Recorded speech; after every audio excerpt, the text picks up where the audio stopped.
With the new look Sixers on the floor tonight, well, part of the new look Sixers on the floor tonight, Sixers down by as much as 22 and tried to become the comeback kids in this one, but fall just a little short on a Friday night front end of a back-to-back. Hello all, welcome to the PHLY Sixers postgame show here with Derek Bodner. I'm Devon Givens. Brianna is producing. Kyle Neubeck will join live from the center once he's finished with all the post-game duties that he has there, speaking to the new guys, the older guys, the head coach, all of it. But the Sixers fall short, 127-121. They dropped their fourth straight, and we have a lot to talk about in this one because it looked like it was going to be a rout early. It was like, oh, man, this is ugly on a Friday night. Let's make this post-game show quick. We still might do that on a Friday night, being that we have to be here tomorrow. But they did provide some entertainment, some head scratchers towards the end of the game as well. Had us saying, oh no, what are you doing? Give us a win here tonight so we could talk about some good things. There were still some good things to discuss. Maybe a glimpse of what's to come later on once they get their reinforcements back. But with all that said, we can't wait to speak with all of you. And I can't wait to hear what Derek has to say. What's going on, man? Not much. I'm doing well. It's been a long time no talk. After doing a good old 2-hour show together yesterday, we're right back in this one. Yeah, absolutely. But hey, man, listen, down by as much as 22 in this one. And quite frankly, I think once you got back from the arena, I wasn't down there tonight, and you came in, and I'm like, yeah, this is gonna continue to be a rout. But they turned it around a little bit and showed some signs of some things that I know both you and Kyle like to see. Rich as well, who was with us, a part of our trade deadline show yesterday. They hoisted up a lot of shots, Derek, and they hoisted up a lot of three-pointers to give themselves an opportunity to put some points on the board. Yep. But, you know, it also got you down 22 points. I understand that they don't have all of their players. No Tyrese Maxey tonight, still dealing with an illness. Tobias Harris toughed it out. He was out there tonight. DeAnthony Melton, Nick Batum. Of course, you had the people who you traded away, no Joel Embiid, Robert Covington, etc., playing some of the young guys. Saw some decent stuff from them. So what was your takeaway from this one? Because it seemed like there were kind of like two different games tonight. Look, we have all been on them for a long time. They don't shoot enough threes. They don't get up enough threes. They don't give themselves a chance to win the math battle. And I think tonight was a pretty good example of why. Did they play great basketball? No. The first half was wretched.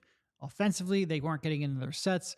Defensively, they weren't getting back in transition. Atlanta scored multiple times on easy fast break opportunities off of made shots. The Sixers with communication, which you kind of expect with two new starters in there. Yep. But their communication, even when they had, their I don't want to say veterans, but the people who have been on the team all year, was abysmal. But they hoisted a lot of threes in the second half. And because of that, they gave themselves a chance to win. Look, I think Cam Payne was 0 for 3 from 3 or 0 for 4 in the first half. He ended up shooting lights out of the ball in the second half. I think he made at least 4 threes there in the second half. Buddy sort of got it going a little bit. Like, they gave themselves a chance to win, not because they played perfect basketball, but because they got a lot of shots up and some people got hot at the right time. And that's one thing. That's just the dynamic of this team that I haven't had all season. When you get Tyrese Maxey back to create space for Buddy Hield, when you get Joel Embiid specifically back to create space, now that you have a chance to compete in the math battle along with a guy who can give you 40 on any given night, along with a guy in Tyrese Maxey who can get his shot whenever he wants, it will be easier to operate offensively. There's a lot of concerns defensively, but it was at least encouraging to see they had people on there who shot the ball. It seems obvious. It doesn't seem like a big deal, but after watching Tobias Harris for years pump fake and hesitate and jab step his way out of open three-pointers, just watching Buddy going like, screw it. I caught the ball. I'm going to shoot the ball. Yeah. It's great. I love it. I love it. And there was no hesitation at all from either one of them. If you could take like 10% of Buddy's confidence and give it to Tobias, you'd probably make both of them a better player. Same thing with Kelly. If you could take 10% of Kelly's confidence, give it to Tobias, the team would be much better off. But again, will Buddy probably annoy me at times with the shot selection? Maybe. But after years and years and years of watching the other, just having a guy who's going to launch it is great.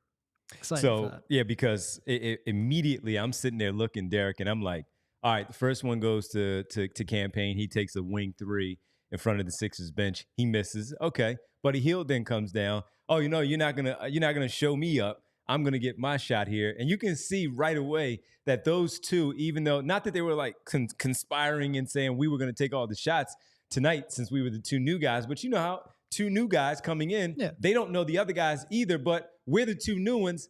Let's try to get going early. Now, I don't know that was the Nick Nurse philosophy early to get them going. I'm sure he wanted to run the offense, but they took their first few shots, and you saw it immediately. Oh, yeah. These guys are going to squeeze off tonight. First minute of the game, I think those two combined 0 for 3 with a turnover. Right. They were getting theirs. They were getting their shots. No question. And but no, to your point, watching them come down and shoot, the one thing that you talk about, all right, Patrick Beverley's not here, but the one thing that he did not lack was confidence out there on the floor. Cam Payne, for what you want to say about him, it's easier for him. What he lacks maybe in defense that Patrick Beverley provided here with the Sixers, Cam Payne makes up for it on the offensive end, where we would talk about the old man game of Patrick Beverley and what he does, the pivoting down there on the low block, the jump hooks, the running hooks, the push shots that he has. And trust me, watching the Cam Payne for years with the Phoenix Suns, he has that push shot too, but it's totally different where you're like,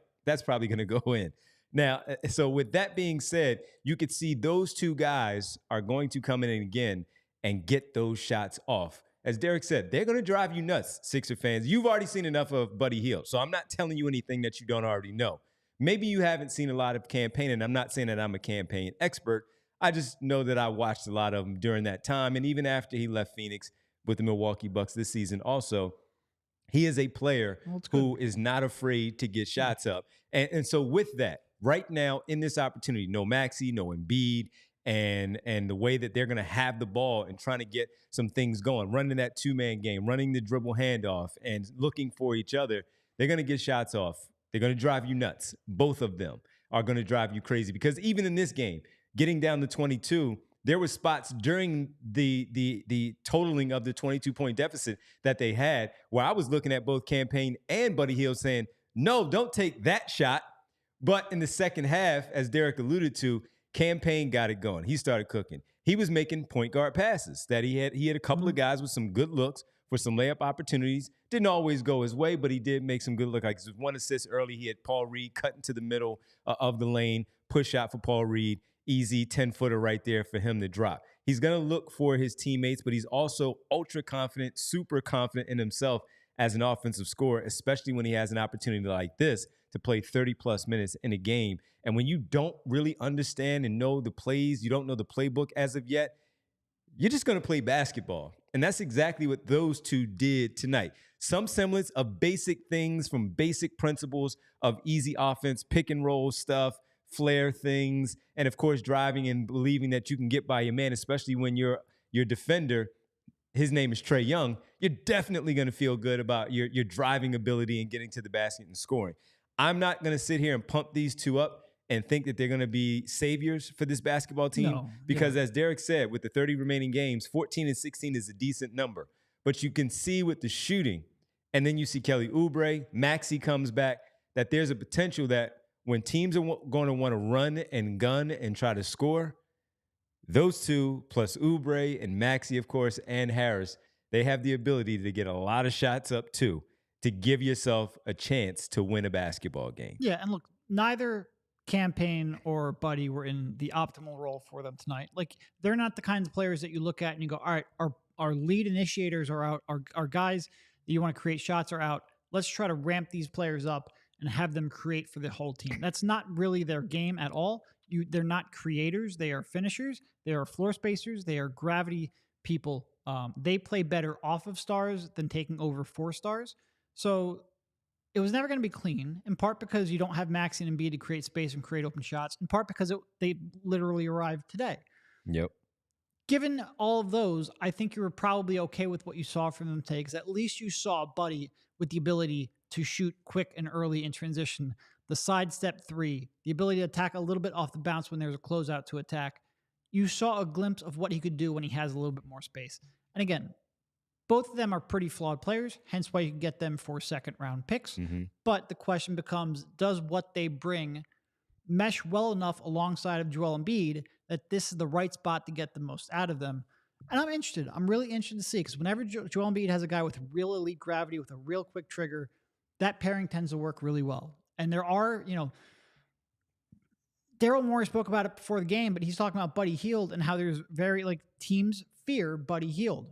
Well, they don't necessarily fear the entire player, but they fear the shot because the shot can come from deep, the shot can come from anywhere, the shot can come off of movement, and the shot can come early in a shot clock off transition at a moment's notice. And when you have that kind of player who teams are afraid to double off of, who teams will show a crowd to when he comes off of a screen or a DHO, it just opens things up. And I just always go back to when Embiid had that 2-man dribble handoff game with JJ Redick a couple years ago. Embiid, every now and then, every 10th time they'd run it, Embiid would just roll down the lane with nobody covering because 2 ran at JJ. You finally have somebody who 2 might run at Buddy Hield. Get Joel Embiid something easy because this is a guy and a superstar who just has so little, so few easy opportunities for him. It'll be fun to watch. Hopefully we get a chance to eventually watch that. And the one thing about the JJ Redick, I always said this when we watched, Simmons and Embiid were always the favorites because they're the 2 all-stars. They're the franchise players at that point together. They were the future of this organization. But the one thing for me with JJ Redick that made him my favorite to watch was because we understood what the defensive side was, but we also know what the offensive side piece was too. That's why they paid him what they paid him, paying him $20+ million for individual seasons when he signed those contracts, because of what his ability to shoot the basketball opens up so much, not only for Joel Embiid, but the same for Ben Simmons if he was willing to cut down the middle of the lane, or the same thing along the baseline. And the other part that opened so many other things up for them was JJ Redick's ability to, as he rose up, he was so unselfish. Yes, he was confident in his shot, but he was so unselfish that understand that 2 people are now on him defending him. Hey, guess what? I have this big dude that just became free because of the attention that I am getting, and he is only 15 feet away from the basket on the baseline. Let me drop it off to him for him to finish at the rim, dunk, layup, foul, gets to the free throw line. He shoots 80+% from the free throw line. That's what made JJ Redick so lethal, and that 2-man game between Redick and Embiid so lethal. You saw it later on with Seth Curry when he replaced JJ Redick in that same role. And to be perfectly honest with you, as much as I like Seth Curry for the job that he did, no, it's not the same. I always liked what JJ Redick did, and I've always looked at Buddy Hield as a better player than Seth Curry. So as Derek said, that's not the same. So what we're looking at here is the potential that if we get Joel Embiid back this season, to watch him with that team, with this group, Melton, Batum, any buyout candidates that they will sign, but maybe for the stretch run, the second half of the season, this is what we're looking at. Just go back, flashback to the JJ Redick stuff. Sometimes Buddy Hield might drive Joel Embiid crazy because of the shots that he takes, because JJ Redick, again, was more willing to pass it. But Buddy Hield has that tunnel vision sometimes, that he also needs to have that vision of, I'm going to hit the right play here, because that man just became free like Redick used to do. Seth Curry, not so much. He wasn't a playmaker either, and I'm not saying Buddy Hield is. But if they go back and show him some of that film when Embiid does come back, boy, that opens up a lot of stuff. Yeah, and I mean, to your point, we saw that with Paul Reed. They sent 2 at Buddy late in the game. Paul was wide open under the basket. They missed that play. A couple more plays like that. Yep. Maybe they pull out this win. And look, they made a nice comeback. It's just great to have a little bit of optimism, quite frankly, after the last couple of weeks. A comeback loss feels like we're kings of the world, but they do need to pick up some actual wins here, not just moral victories, to keep a top 6 seed. This was an opportunity. It was a little bit tough to miss that opportunity, and part of that was like they had missed a bunch, like that pass to Reed. I had it in the notes. You have the notes of all their missed opportunities. Campaign first. That was a campaign. Had a runner left side, his strong hand, and he was challenged. But Campaign makes that all day long. That's why you saw his reaction. He slapped his hands. He was ticked off at himself that he missed that runner right there at the rim. Then the second play, as you talked about, Hield missing a wide open Paul Reed. I mean, Paul Reed was dunking this basketball if he catches it underneath the basket, undeterred, nothing there, finishes that with 2. And then Kelly Oubre does get fouled, gets to the free throw line, but he splits a pair. So at that point, had he made his free throw and those 2 baskets, the Sixers down 7 would have scored those 6 points and cut the lead 118 to 117, 1.215 to play. And that could have been a totally different final 2 minutes of that game. Yep.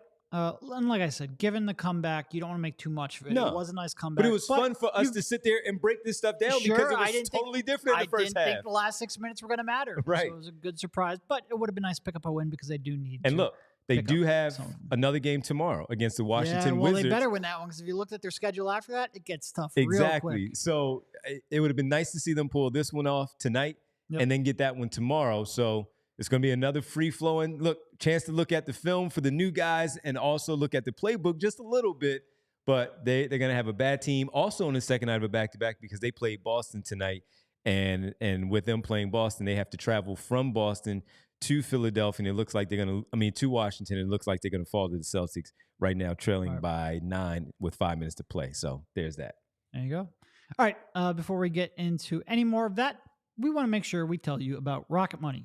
Because we all want to make sure that you get the most out of your money and that you're not wasting money on unnecessary subscriptions. Rocket Money is a personal finance app that finds and cancels your unwanted subscriptions, monitors your spending, and helps lower your bills. With Rocket Money, you can see all of your subscriptions in one place. And if you see something you don't want, you can cancel it with a tap, and you never have to get on the phone with customer service. They'll even try to get your refund for the last couple months of wasted money and negotiate to lower your bills for you by up to 20%. All you have to do is take a picture of your bill, and Rocket Money takes care of the rest. Rocket Money has over 5 million users and has helped save its members an average of $720 a year with over $500 million in canceled subscriptions. Stop wasting money on things you don't use. Cancel your unwanted subscriptions by going to rocketmoney.com/PHLY. That's rocketmoney.com/PHLY. rocketmoney.com/PHLY. And on a late night like this, sitting here in the office, in the studio, and watching the game, and you get a little, all right, they're down 22. What am I going to do? Maybe I'll have a little snack while I watch the game. Oh, it's getting interesting. I can still have my snack, my Bagels & Co., the Brooklyn-style bagels made right here in Philly. As you can see, I have my cup right here, my water with the Bagels & Co. logo. Huge bagels, biggest bagels in Philly, hence the Brooklyn and New Jersey style that you talk about quite often. Large variety, usually have about 15 to 20 different types to choose from daily. They have seasonal bagels as well. For instance, Valentine's Day, St. Patrick's Day coming up. Your loved one on Valentine's Day like a nice bagel? Go ahead. Bagels & Co., they have you covered. Largest cream cheese variety, 30 different flavors of cream cheese to choose from. Some schmears as well, staples and seasonal flavors. So when we get here around this time, during the sports season, the Eagles, during their run, cream cheese, the same with the 76ers at the moment. And they do some Philadelphia Phillies promotional things as well once the season gets underway, and we'll speak more about that once the season gets here. But they have affordable prices in today's inflationary world. They don't want to hit you in the pockets too much. They think that's key. So debating raising their prices, they've done that, but they wanted to make sure that they were an everyday brand. Bagels & Co. are not some high-end place you stop to splurge on just the weekends. Aren't an artisan mom and pop spot. They have mom and pop feel, though, that cater to the everyday individual. A lot of the customers are repeats, and so can you be with Bagels & Co. Have really good coffee in other cups, but you can get some drinks in there in this cup. And not like the $7 Starbucks. Why go to the $7 Starbucks or Dunkin' and get a subpar product when you can come to Bagels & Co. and get more premium product at the same price point? For the best Brooklyn-style bagels made right here in Philly, head to the website, www.thebagelsandco.com. You can check out the store locator on there as well to find the closest Bagels & Co. near you. All right, welcome back. We did have a couple of super chats come in, so I figure we should probably knock these off before they go on for too long. We have Davon, a.k.a. Schoolboy Beats. He says that Hield starts easily, and he wants 15 to 20 minutes out of Ricky Council and Turk. 15, 20 each or combined? Because I think combined, he doesn't say, but combined Davon is more like it. But tonight they did play well in their short stint. Turk came out there early. Ricky hit a pull-up J right off the bat. I didn't know he had that. You weren't here yet because you were coming from the arena. Bree wasn't here yet. I said, go get him, Rick. I was like, oh. I almost tweeted that out from our shared account in Devon's voice. Yes, go get him, Rick. And then he knocked down 2 free throws. And beginning of the season, when he got to the free throw line, it was an adventure. Now he's been getting fouled when he's in there in crunch time. In garbage time, he's just stepping up to the free throw line, knocking these things down. I was like, oh, Rick is Rick is fighting for his minutes, boy. When Kyle Don't get me comes started. on, you can ask him. There was a get him, Rick, on press row. Absolutely. Absolutely. When he comes on later on. But no, they did play some decent minutes. Buddy Hield, certainly that 15 to 20. He's going to get that as a starter right now. And even when Maxey comes back and you have some Cam Payne minutes coming off the bench, Buddy Hield's going to play 30 minutes a night for the time being that he plays. So you're going to get that, Davon, and he's going to get some shots off. He's going to get his money's worth during his time out there on the floor. So good minutes from Turk and Ricky Council. The fourth tonight. We'll see if they also have to play tomorrow because they'll be shorthanded against Washington. And I'll be ready for go get him, Rick, if he comes in and plays that way again. I just look. He had an open three. He took it. No hesitation either. All I want to see. Yeah, Turk early though. Again, first pass. It was like a pick and roll with Tobias, and right Tobias flared out, and he threw that right to the seat. So it was a bad pass. I thought he was nervous right away because he was being defended by Forrest as he was bringing the ball up, and he already had his back turned pretty quickly as far as put some pressure on him, and he made that pass. But after that, he settled down, had a nice deal at the end of the second quarter for a dunk after making 2 3-pointers before that. And then on the other end, with about 6 seconds left, somehow Trae Young got open because there was a miscommunication between Turk and I believe it was Kelly Oubre. They double teamed someone else.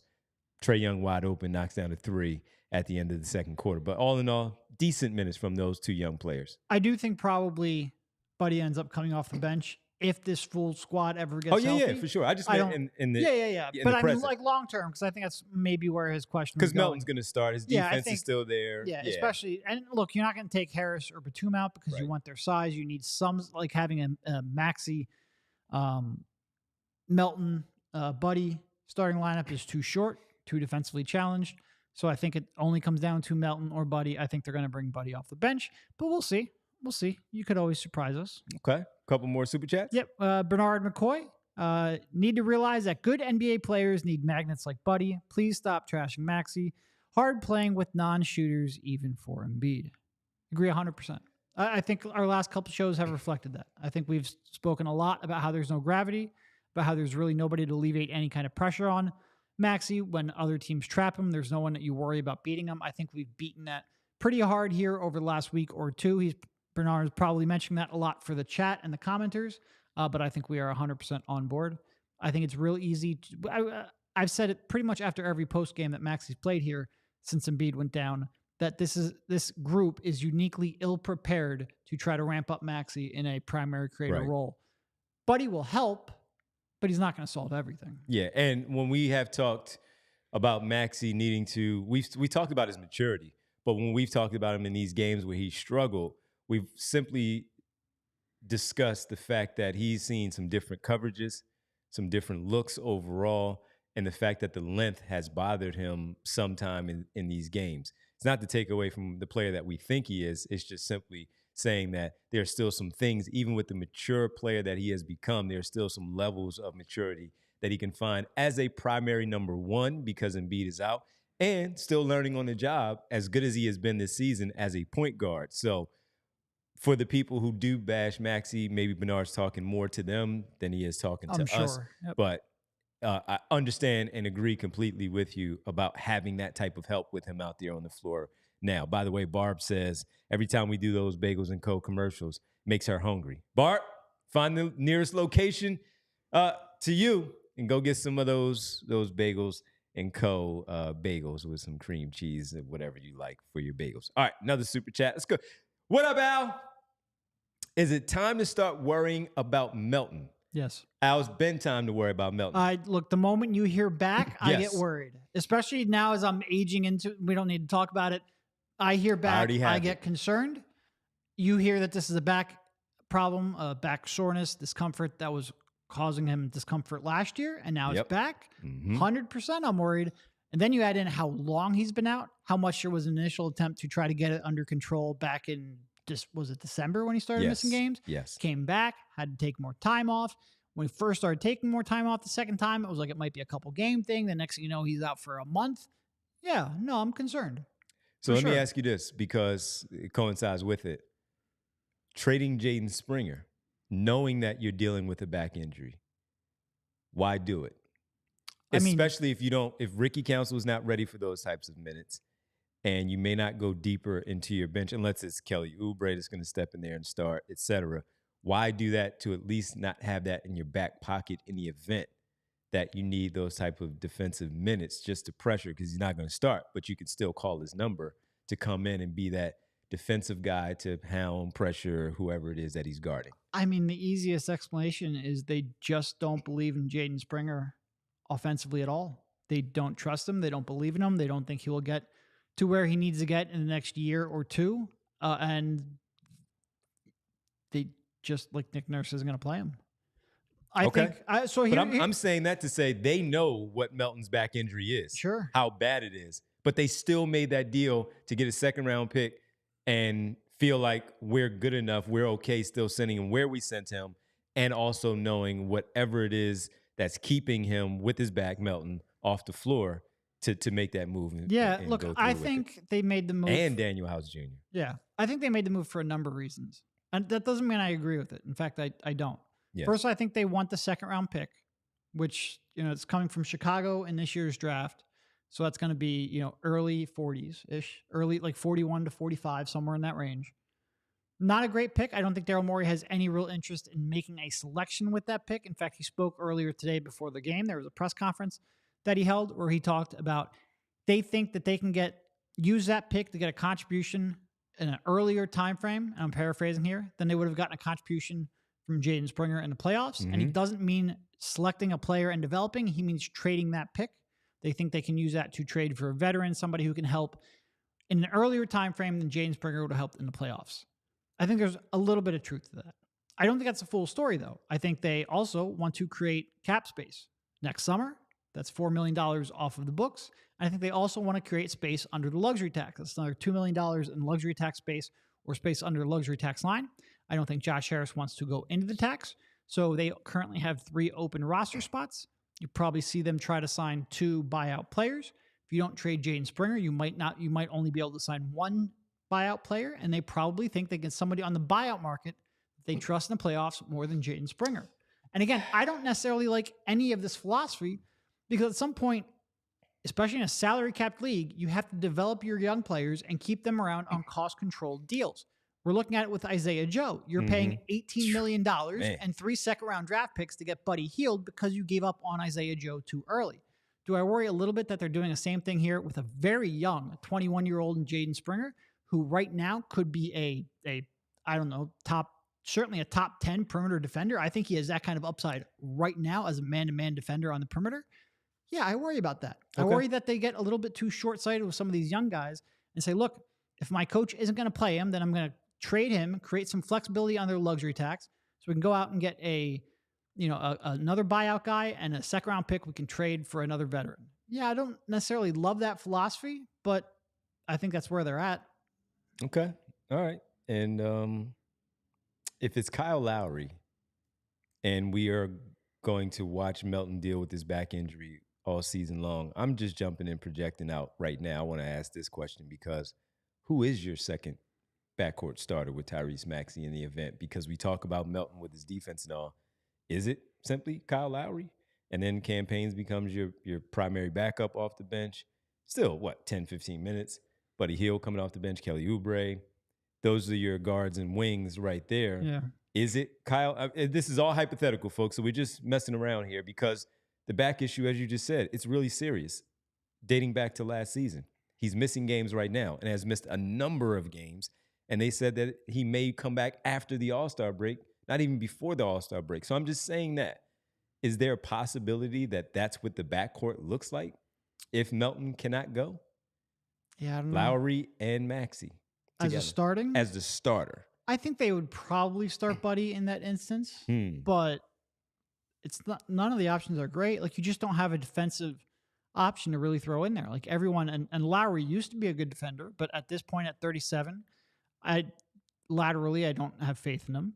But he will give the effort. Sure, effort. He knows the angles. Sure, and all of the Batum stuff. Sure, but having 2 Batums on there can get problem. Like, you need somebody who can physically keep up with the other. You know. Right. Yeah, their options aren't great. Right. So, and we don't know who the other guys who are going to be cut and waived and are guards and wings with some bigger body frames, body types that the Sixers might target. Just because of the Lowry thing that we've talked about so much, I wanted to throw that question in there. Davon, with 2 more super chats in here, says, sent Springer to study under Drew, shaking my head, idiots. Don't forget about Derek White. Yeah.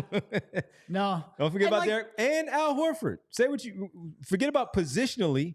You're talking about 3 good defenders, and even though Al Horford is not the same type of defender, you know what he does? He defends one guy really well, that's Joel Embiid, and he knows how. So it's just about the teaching at that point.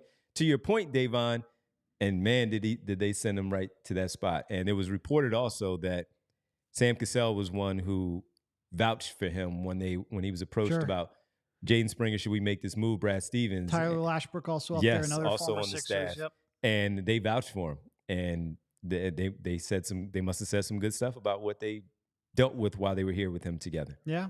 No, look, he's going to learn, and it's frustrating because Maury, again, Kyle and I were at the press conference earlier. I was going to ask you about it, so you might as well get into it. Sure. Maury, and I quote, our evaluation was that his timetable to help a playoff team is farther out than what the second round pick can do for us. Maury then talked about trading the pick. He also spoke a lot about the timetable not lining up, and he thinks he needs work, and it's, he likes the kid, but it's just not going to work. But he traded him to a team that has even higher playoff aspirations than the Sixers do, who have That's questionable. Could use the depth to hear that explanation and have learned how to develop those kinds of players. And you're right; it might be the perfect spot for him because he gets a year and a half of learning under Drew, under Derek White, players who, especially in White's case, had to sort of like develop to become a good enough offensive player to not stick around, but to get major minutes in the league and become the borderline all-star that he has become. It's a good spot for him. He's 21, can play really good perimeter defense, and is just built like a tank. Yeah. I would have liked to see him around. I would have liked just once. I would like to see, not like, hey man, this guy we drafted, we were able to wait 3 years and flip him for a second round pick. How about you just draft him and, I don't know, turn him into a useful player? Every one of them is not going to turn into Tyrese Maxey, your late first round picks. They're not, but you can develop them into something. And see, all of them are not going to develop immediately like Herb Jones as a late first round pick. But you have to have time. You have to give your players time. I don't even disagree with Maury's evaluation. I don't think you could play Jaden in the playoffs right now, outside of maybe like a possession here or there where you really need to stop, like a defensive end of game kind of sub.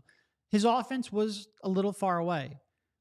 But man, if he ends up developing, and again, he's only 21, there's a chance he could develop over the next 6 months into a playable offensive player, then I think they sold low. And one of the things that Brad Stevens said, he said, we do things maybe a little nerdy up here in Boston where their evaluation also comes from watching him in the G League when they've played against the Delaware Blue Coats, the main Red Claws. Yep. Played against the Blue Coats, and he said he was phenomenal in the G League, and they saw stuff in there that they felt like they could put their finger on and tweak it a bit to help him become a better player. And what Daryl can't say, when he's given that answer, he can't say like, hey, Josh Harris really wanted to get under the luxury tax. Like, you can't come out and say that, but I think everyone who's really paying attention understands that, yes, there's some truth to what Daryl's saying and that we don't trust him in the playoffs right now because of his offense. He needs some development. We can use a second round pick in a trade. We all sort of like get that there's some truth to that. But anyone paying attention also gets there's some truth to the fact that they want to stay under the luxury tax. And by trading him, they can now go out and sign two buyout players who they think might be able to help them playoffs better than one.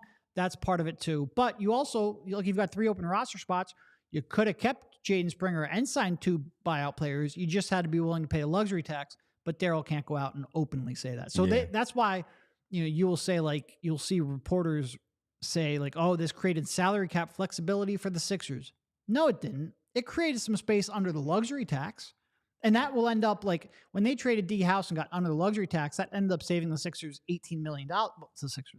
Josh Harris, $18 million because you had the $4 million that House was making, like $3 million in luxury tax penalties that he would have taken you over, and then like $12 million in luxury tax distribution that goes to teams under the tax. That is part of the reason. Yep. It absolutely is. Yep. Couple of cool tweets here before we get to the super chats. One from great name, by the way. I think it's Aaron, but his handle on YouTube is Aaron. Love it. It's like a Key and Peele name on their skits, right? Ron says, are those guys going to teach him how to jump off of 1 foot? Celtics? we brought that up in the show yesterday. We've been talking about that for a while. That's a great one. Ron, we appreciate it, Aaron. And then we had our good buddy Al says, I saw a Hornets reporter. I saw it too. It was Rob Boone, who covers the Charlotte Hornets, talking about Mitch Kupchak, the general manager, answering a question about Kyle Lowry. When's that going to some news going to come from that? And he said the move should be made in the next 24 to 48 hours. So how quickly can the Sixers sign anyone who's available? Well, he has to clear waivers. Once he clears waivers, that takes 48 hours. Yeah. After that, you're good to go. You're good to go. Yep. And remember, I think this is pretty much just I don't want to say a done deal, but I'd be very stunned if he's not a Sixer in a week. Yeah. So there's that. We appreciate that, Al. Back to Davon, who has a couple of more super chats. He's sharing the wealth. We appreciate it. Davon says, still wants Kispert, who makes sense in a buyout.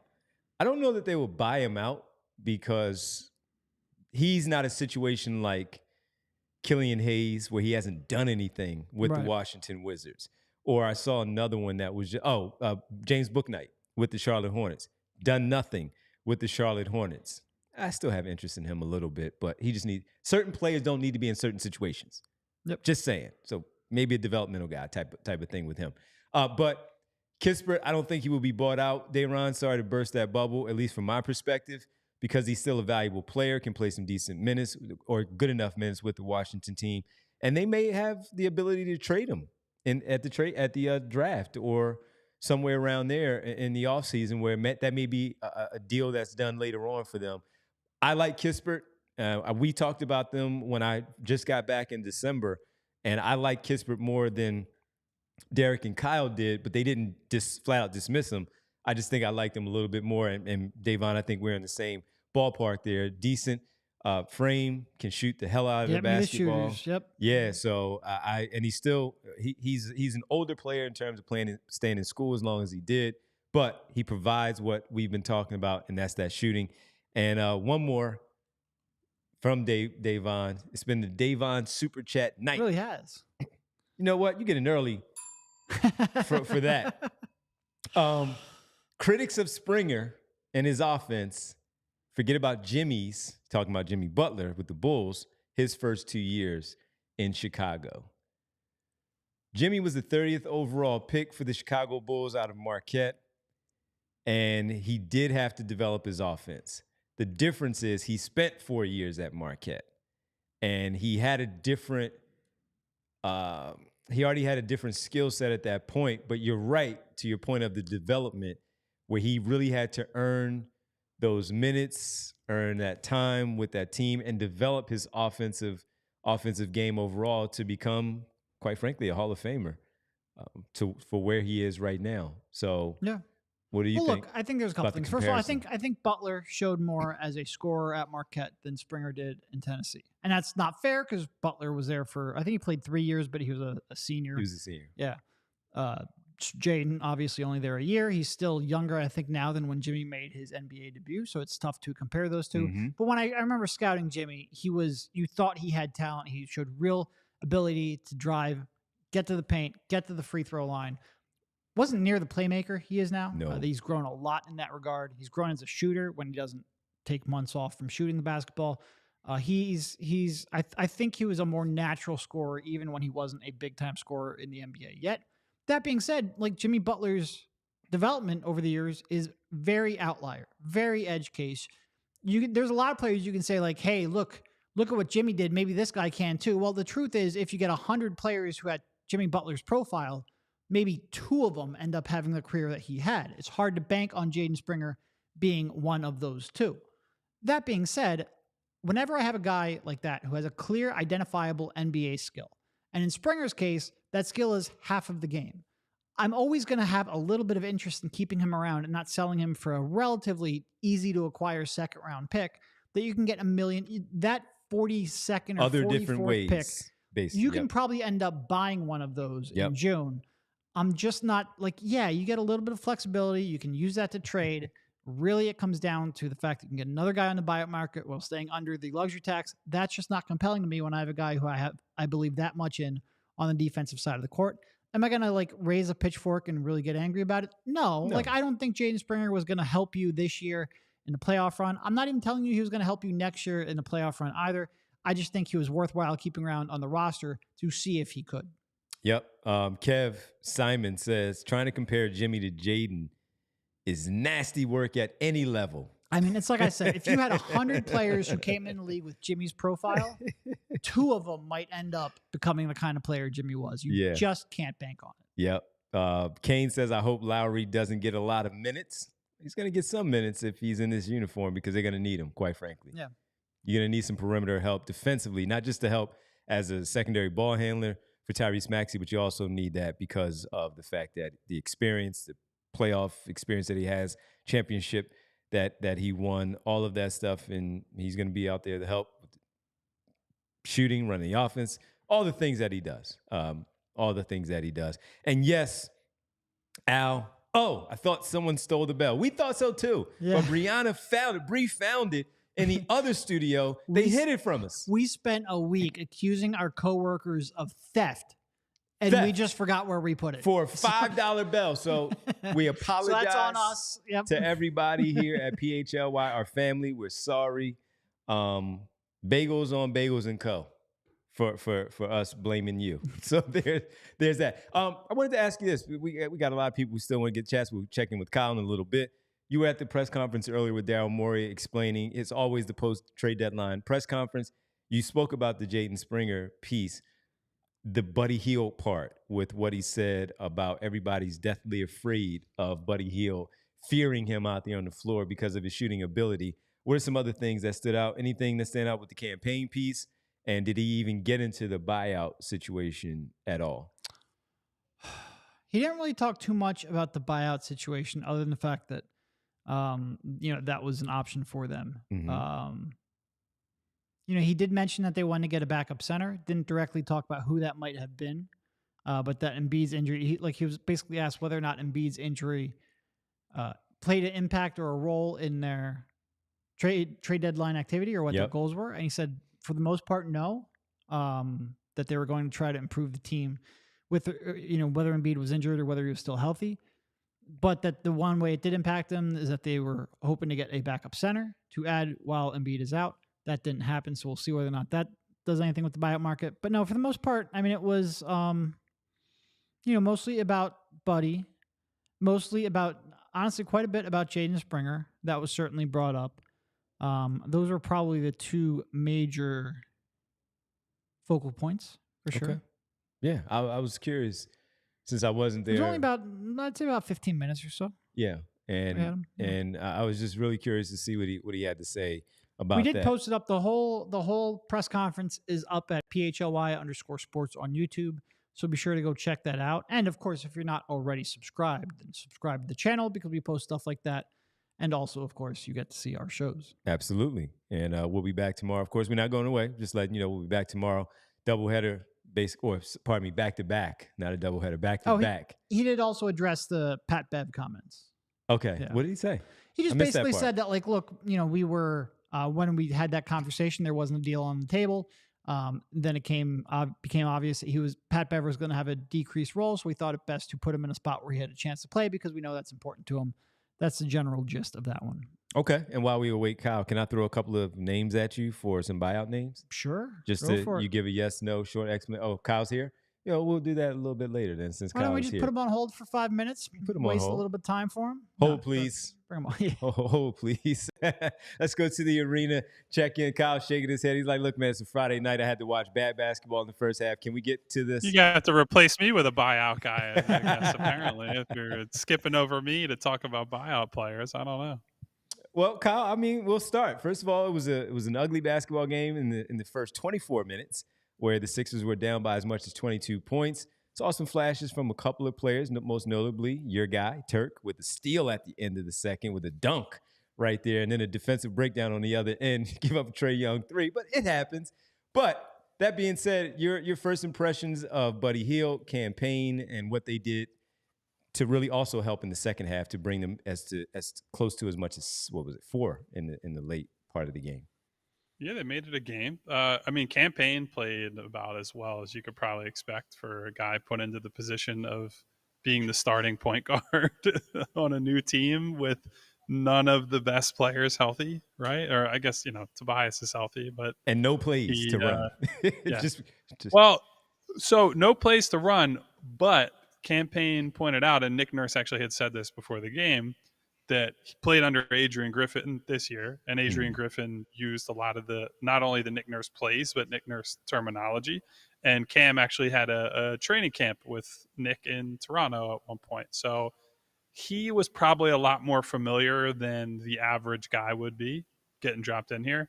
And frankly, like, we could say he played well. Mostly he just shot the ball well, right? Like, he's not going to shoot the ball from 3 like that every night, but gave him a good lift. And, we'll see what happens with the Kyle Lowry situation we're all kind of waiting on. But at least seems like he can give them some competent play for the time being. Buddy shot the ball poorly, as probably all of us expected, because shooting is Philadelphia is where shooting comes to die. I did think that Buddy showed more offensively than I would have expected in terms of his reads, his passing. I thought he made some good skip passes tonight over the top of the defense, hitting guys in the corners, had some nice pocket passes out of pick and rolls. Like, Atlanta clearly showed him a lot of respect. They were putting 2 on the ball, or at least showing against him in pick and rolls from time to time. And not that he's going to be running a ton of offense by himself, but I think I feel a little better about him as a secondary guy off the bounce and creating for others than I would have thought coming in. So bad night shooting, but otherwise I would say I was encouraged by the new additions for sure. He did have 6 assists, by the way, Buddy Hield. Yeah. Yep. And probably could have had a few more, honestly. Like 6 probably feels fair, because I don't know how high value those assists ended up being, but definitely created some open shots that were missed. So, well, we were killing him because he should have had a 7th when he didn't pass it to Paul Reed, because he was dribbling too much underneath the basket wide open in the final 3 minutes of the game. But, we're picking here. We're also killing him because time and place. It was just that would have been a big bucket. It was a big bucket, yeah. I guess just overall, what were your impressions? Because you were at the press conference along with, we were just talking about it. What were your overall impressions and takeaways from the Daryl presser? I mean, honestly, it's just like, it feels like the same thing we've heard just about every year, right? Like, they only want guys who upgrade the playoff rotation. I know that everybody right now is mad about Pat Bev and Jaden Springer. You guys know, or you have seen the discourse as much as I have. I think we would all probably sit here and say, like, people like Buddy, right? Like, think it was at least a decent pickup, maybe some haggling over the price, which I think is a bit silly, but people liked that. And it was more that they didn't do anything else of consequence, and their moves were selling off guys at a time where it feels like they need all the help they can get. So I get that. But Daryl's point on Jaden specifically, I think, it kind of gives you a window into how he thinks, right? Like, they don't view Jaden as a guy who is going to play in the playoffs this season, and probably not next season. And if that's the case, and that's the end of his contract next season, even with them picking up the option, they feel it's their duty, I guess, to move him for anything that will retain value for longer. So, look, it does feed into the whole idea that Morey is an asset collector and looks at it from like a cold, hard numbers perspective. It ignores some of the recent play from Springer defensively. And I think we would all agree he had a skill set defensively that they just don't have on the roster anymore. Pair that with the fact that Beverly went out the door, and he's one of your better point of attack guys. It hurts right now, but their belief, or Daryl's belief, I should say, is that it doesn't really matter because he won't play in games that matter. So I get it. I get why it's frustrating to the fans, but ultimately all this is like, we try to have the big picture in mind here. A lot of this stuff just simply doesn't matter until they get the rest of these guys healthy, right? Like, we care about Jaden Springer right now because he needed to play. When they had the full roster, he was playing so little, they had to send him to Delaware. Yeah. So that tells you, I guess, what they all thought of him here. Now, maybe that's a misread, but that's how they feel. Oh, no, I care about Jaden Springer on the 10% chance he develops enough of an outside shot to be playable next year. That was my main focus of him. All right, I'm going to say one name for you, and you can riff on it however you want. We're just riffing, baby. Mo Bamba. Oh, it's just, you know where I'm going with this. Like, well, I'm also trying to set you up for buyout talk too. So yeah, 3 block shots, man. Yeah. Come on. Oh, I was sitting here in the press conference room, like, get Bismack Biyombo in here immediately. Because at least that's a guy who, when there's a rebound opportunity, will make an attempt to go for the ball with right? 2 hands, by the way. 2 hands with a finger for that matter. Like, just move your hand, your arm, your elbow, whatever, like throw anything at it. And I wrote it in the recap that I did tonight. The thing that pisses you off about, at least pisses me off about watching Bamba, is that when you do get the effort and activity, he had some great rim defense tonight, right? Like, has 4 block shots. And I know he doesn't have to move that much. Like, he's a guy who's going to hang back near the rim and go for block shots. But there's effort there. He's not just standing there with his arm in the sky like the chief in One Flew Over the Cuckoo's Nest and is just taller than everybody. Like, there are real moments of activity for him. And so to see that juxtaposed against him doing absolutely nothing on rebounds. I compared it in the recap to, you guys ever seen the movie Old School? Absolutely. Yes. With Vince Vaughn and Luke Wilson and all them. Yep. Mo Bamba rebounds like Will Ferrell acted after he got shot with the rhino dart at the kid's birthday party. That's what I think when I watch him try to when I say try to rebound, trying implies that there was effort being made. So I just don't understand. It's such a, I think the thing that makes me mad is like, it's such a waste of being tall. Like, what's the fucking point? It's like, you're just tall for no reason. Make some use out of it. I don't know. He infuriates me. I would take a guy. Kyle an open-ended question on something you know that's going to get him going. You just wind I him would up take a guy like half a foot shorter with 15% more activity for sure. Bismack Biyombo, it is. I'll give you one more to go out. Come on down. On a much better note, 12 minutes and 44 seconds of Turk. Yeah, listen, as much as I meme on Turk, you can definitely see why they're reluctant to give him real minutes. He settled down, though. After that first turnover, he settled down. Yeah, and first possession that he comes on the floor, he throws the ball out of bounds, which that's not exactly, as a guy masquerading as a point guard, going to endear you to the coaching staff. I will say, when he is locked in and he's playing on-ball D, you can see that the want-to is there. Unfortunately, he gets dislodged really easily. Yeah. Like, guys can go right through him. I don't know how much of that will be made up over time. Like, we'll see. He's going to bulk up. Obviously, he'll get older. He'll get in the weight room, whatever. But the frame is so small from a starting point that he is really going to have to shoot the shit out of the ball to make an impact. Like, I would say this on a very serious note. I think there's a real chance that Ricky could make it. Go get him, Rick. I need you to confirm that there is a get him Rick on press row today. Because Devon didn't believe me. There was absolutely a get him Rick said by Derek today. But I think, look, like, he's got a major question mark to answer with the jump shot, obviously. But if you just look at how guys bounce off him when he drives to the basket, he's got prototype size. He can guard a bunch of different guys. He didn't actually do anything, but it's very funny. He got brought in end of the first quarter and was defending Trae Young, and Trae just like dribbled it out of bounds. And I could have been, if we really wanted to like play it up for effect, could have been like, Ricky scared him. He dribbled the ball out of bounds out of fear. He just spread his arms out and he threw the ball out of bounds. It was like, oh, go get him, Rick. I knew it was happening.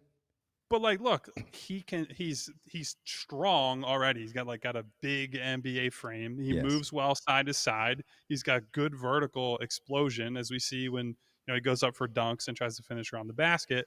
So if they theoretically hold one of these roster spots open between now and the end of the year, and let's say they get Kyle Lowry and Bismack Biyombo, whoever the big is that they bring in, he could make a case over time to take that final roster spot, get like a deal in the future, I think. Now, I don't know that he's going to play at all anyway, but I think he at least, like, with Turk, it's just like, is he making shots or not? Everything else is kind of projection. Ricky, you can see that guy can be put in a specific role right now as a slasher, cutter, and a decent defender, and say, with time and polishing, you could turn him into an NBA guy. So when I first got back with you guys and we talked about Turk and Ricky Council, and I said how much I like you guys. You guys already knew how much I like Rick, but I said it publicly to everybody else. And it was, I talked about, could he be when Bruce Brown couldn't do the stuff that didn't do the stuff that Bruce Brown does now with the ball handling, running the offense, and all that type of stuff? Could you see something developing in there with Ricky Council because of the size, the athleticism, less of the creation stuff, but more of cutting baseline, slashing in the middle, going up for lobs, defender on the other end, that type of stuff? That's high end. If he can get there, great. But to your point, it's just being able to have a body like that and, you know, the ability to do some stuff to give 4 minutes in a game that you might need to spell somebody for that time frame. Yeah, and look, it's his body and his tools, but you have to know how to use it, right? Like, I think what impresses me right now is that he can weaponize it. Like, you watch him put his shoulder into guys, and they're getting blasted back a foot or two and creating space, or they're getting moved and then they're slapping down and he's drawing fouls. Like, he's pretty consistently gotten to the free throw line in the limited minutes that he's played. And he's making them now, Kyle. Yes, that is always going to be a valuable skill. So I've been, look, he didn't play that much tonight and he was okay during his minutes, but I've been encouraged from some flashes we've seen. So we'll see. Like, I'm not expecting much, but that's on a night where they were kind of crappy for 2.5 quarters. I just, that's the kind of stuff I'm paying attention to, because those are long-term things for us to look into. Get it, Rick. Go get it. And we might see him tomorrow night against Washington, second night of back-to-back. So there's that. Go get him, Rick. Kyle, thank you, man. It's always good to catch up. And we'll talk to you tomorrow. We got postgame after Sixers Wizards on a Saturday night. What could be better? Baby. What could be Nothing better? more exciting than that. That's the hottest ticket in town, baby. Yes, it is. Kyle, have a good night, man. Be safe getting home. We'll talk to you tomorrow. See you guys tomorrow. Get home safe. Thanks, man. Make sure you guys go read Kyle at allphly.com. Check out the recap. A lot of stuff from Kyle and Derek, the diehard work. Also, Rich writing his daily newsletter as well. So the diehards, you want to get in there, make sure you become a diehard. Go check it out. You'll see the price points and all on our website. So go to allphly.com. You're like, oh, I can read this Kyle interview, but how come I couldn't, article, how come I couldn't read that Kyle and that Derek and that Rich and Bo and Zach and Charlie? How come I couldn't read those? Well, because you're not a diehard. Become a diehard, and you're already a part of the community. You're already a part of the family. Go ahead, get in there, become a diehard, and you can get access to all of that. You get a T-shirt when you sign up, all of it. You get a T-shirt, discount on merch. You get access to a Discord with Kyle and I are hanging out. Come hanging out at the watch party. We haven't been able to get Devon on Discord yet, but we'll do what we can. I'll be in there. Kyle and I drop insider knowledge all the time. I broke news on there before I even broke it on Twitter. I didn't know that. Earlier on in the season. So come on, hang out. It's always a good time. And you can get news and access about our watch parties and all that type of stuff. Speaking of a watch party, February 23rd. February 23rd, we're having a watch party, a Wells Fargo Center takeover against the Cleveland Cavaliers. It will be in section 217. If you don't know the Wells Fargo Center, there is a bar in that section. It's not a coincidence. Come on up, hang out, chat, have a good time, talk some basketball. It will be fun. And if you are familiar with where we sit in our media section, it's right behind us. I'm not going down there for that game. I'm hanging out there. I'm just saying, if people know where that is and they're like, what part of 217? We talk about game time and seeing your views. We're just telling you the view right now. It's right behind the basket where the visiting bench is. Right there, so you can see a great view. You're up high. You got the bar and the food right there, so it's easy. That will be February 23rd against the red-hot Cleveland Cavaliers. And before that, the night before, the other red-hot New York Knicks. Yep. Yeah, so we get 2 games back-to-back, but our time with you will be on that Friday night hosting the Cleveland Cavaliers. I'll save the buyout names for both you and Kyle tomorrow to throw just some different names at you both. And I'll save that there. But we do have Chef Jones. This is more for you, Derek, so I'm going to throw this one to you. Trade for Caruso. I guess we're talking in the offseason. Sign max number free agent Paul George. Re-sign Buddy Hield. Is that financially possible? Not even close. What is and how do we fill out the roster this summer? So Buddy Hield, Chef. He makes $18 million right now. He will have a cap hold of about $27 million, 150% of his current salary. So in order to sign him, you either need to keep that cap hold on, which will retain his bird rights, but you need to keep that $27 million on your cap, or you need to renounce his rights, in which case then you'd be just signing him with the taxpayer mid-level exception or salary cap space. So I forget exactly what the max levels. Actually, I can look that up real quickly. Okay. But if you need to basically clear a max level starting salary to sign Paul George, you would need to renounce his rights. Paul George's next salary would be starting at $47 million. You might still have maybe $13 million starting point to play with. That would not be enough to bring back Buddy Hield. Yeah. Okay. So you can do one of those 3 realistically, which is part of why they're in such a tough spot right now. Yeah. And how much money are they projected to have in the About $60 million. If they renounce everyone, that means renouncing D'Anthony Melton's rights. Tobias Harris. That means Tobias Harris, Robert Buddy Hield. Covington. And this is why I spent a lot of time talking. Like, Daryl Morey would prefer to make a trade for a star player right now, because then you can come back and bring back your role players like Melton, like Buddy, if you're able to still acquire him. You get your star, like let's say it was a Siakam. And we all talked all the time about how he's going to be overpaid, but you can have Siakam and Buddy Hield if you're able to bring them back. But yeah. It's going to be tough. If you actually want to go quote unquote star hunting, it would be tough. Well, first of all, there's no real stars in free agency outside of Paul George. Who's not coming here, by the way. Yeah, he's not leaving LA. None of us really believe Paul George is leaving the Clippers and LA to come here, unless James Harden just goes completely... Things completely go off the rails. But even if they did that, there's no way they get rid of James Harden and keep Paul George. Ballmer's not with that new arena opening up, not letting Paul George walk out. But if you did want to clear that cap space, it would be tough to do that while also keeping your depth. That's why I still think a trade in the summer is the most likely avenue. And you'll get all of that in the summer. Once the season is over and we get ready for the draft, we get ready for free agency, maybe even going to Las Vegas for Summer League. Who knows what's happening out there? We'll get into all that. And also, if you're a diehard, you get that stuff in the written form from Derek. Man, we got a lot of people to thank. This was fun. Even though they lost by 6, 127-121, it turned out a little better than we thought because they were getting rocked by 22. But then they turned it around. They gave us something to really talk about here tonight with you all, with Kyle, with Derek.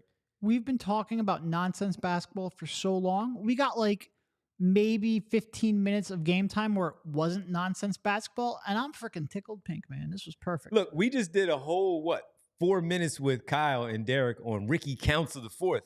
You know how many minutes he played?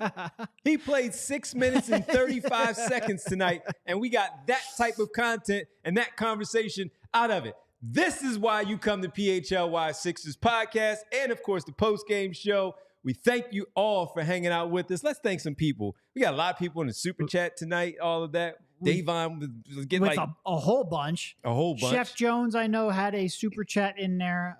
That was our last one. Chat? We had Bernard. There you go. We had Al. What up, Al? We had them. And who else did we have in the chat to talk about? Normal people, the ones who didn't give us money, but we love you too. We love you too. Yeah. Corey Morris, Coach Lyle Ricketts, Rick Morse, Tim Williamson, Money Mar, even though he's had some questionable takes. And that's fine. We still love you. What up, Mar? We just don't love every one of your takes. Not everyone. Jay at the Jungle. What up, Jay? Let's see. Front running fan base. Regular. Where are we at? I should have. Cannoli. What up? Cannoli just said he had a positive COVID test. Get well, Cannoli. Sorry to hear that. Make sure you take your medicine and rest. We've got SB in it's here. The weekend too. X-Man. Corey Morris. It's a whole bunch. The same Barbara, people just arguing the entire time. In there. Barbara's in there. Yeah. Yeah, it was some it's activity amazing. We going got on hundreds of people in this, but it's like 15 people that have been arguing the entire night. Bootzilla, I see Bootzilla What up, in there. Boots? Did I say cannoli? I think You I said did say cannoli because cannoli has Crispy, COVID. We got crispy, a whole bunch of people. Krispy Kreme donuts? No, crispy. Crispy, okay. not crispy. Okay, my bad. I'm a little hungry, that's all. That's fine. Mateus, everybody, Alex, all the folks, Coach, that Lowell that you said already. It's good to have everybody with us on a Friday night. We hope that you can hang out with us tomorrow on a Saturday as you get your weekend started. It's been decent weather with the mid-50s. Yeah, it's nice outside. I'm enjoying this. Get to enjoy that. So we hope that everybody enjoys it. Stay safe, stay healthy, don't get sick. Cannoli, get well, get better. We thank everybody for hanging out. And if you haven't already, Derek said it earlier, make sure you like, as I'm going to like our own show right now here as I have it up on the screen. Yeah, like subscribe. Subscribe. Hit the bell icon. Get notifications when they go on. If you want to come in here and join in the chat, you have to be a subscriber. And when we say subscriber, we mean subscriber to YouTube, not necessarily a diehard subscriber. We'd love to have you as a diehard subscriber too, but to chat, you just need to be a YouTube subscriber. That's free. So go hit that subscribe button. And look, we had a lot of people hang out with us on Thursday for our trade deadline special. Ron, we forgot to call Ron. Love the name, man. What up, Ron? We thank everybody for hanging out with us yesterday. That was fun, man. 2 hours, but it flew by because we had the content to talk about, but we also had you all in the chat. And we had wings. And oh, man, did we have some hot wings too. Ooh, boy. Folks, we tried that damn ludicrous wing. Oh. We tried it. Boy. We all had like snot coming out of our nose and our eyes were dripping, but we did it. But we did it. Yeah, we did it. And we do possibly have some video of that. So stay tuned for that because, man, were they hot. Yes. So we thank the Chicken or the Egg again for hosting us. Some great food. And that was a hot wing, we go back there. You doing 5 of them? You doing the 5 challenge? I need money for that. Okay. I need money for that. I'll pay for the other ones, but I need money for those because that was hot. And I like spice. That was hot. Yeah. So we thank everybody again for yesterday. We thank you for hanging out tonight. We hope to see you tomorrow. Again, we got a lot of people coming up with the bell, so we thank you with the bell. Buddy has some bricks tonight. They'll get better. We get some shots to fall. No worries. 4 players scored over 20 tonight, led by Kelly Oubre. We didn't mention him. He had 28 to lead the team in scoring. Thank you, everybody. We'll talk to you tomorrow. Thank you, Brianna. We appreciate Kyle for checking in. Derek, this is always fun, man. We'll talk to you. We get back at it tomorrow. Hopefully, we're talking about a win to snap the losing streak. Everybody, have a good night. We all silly like the mayor.